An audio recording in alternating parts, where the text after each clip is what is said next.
और दिल ना लगई ए मुखिया जी एक बार ताली बजा दीजिए बिना साड़ी वाली कितनी अच्छी आवाज है। दिलीप भैया इधर आइए, दिलीप भैया, दिलीप मुखिया जी हैं हमारे। क्या हुआ कि दिल ना लगई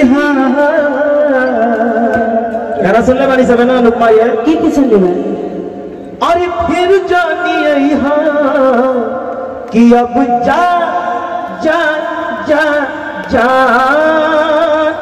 भूला जइहा कि अब जा जा जा जा भूला जइहा।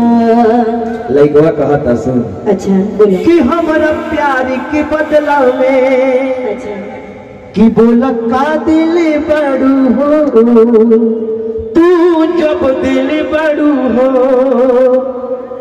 जखम दिल बड़ू हो तू जब दिल बड़ू हो तो जखम दिल बड़ू हो कि दिल ना लगई है क्या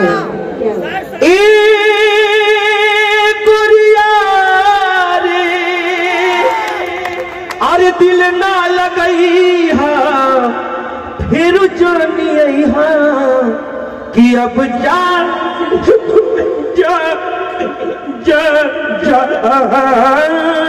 भूला। और पंकज भैया का गाना एक फरमाइशी था। कौन सा? सुनो पगली रे पागल कहे जमाना कि लगता कि लेकिन मरे को तैयार करे आज के दिन तो बदलो। हाँ हाँ कि लगता कि मर जाई अरे नाता जहार खाई अरे लोगवा के सुनी सुनता सुन पगली रे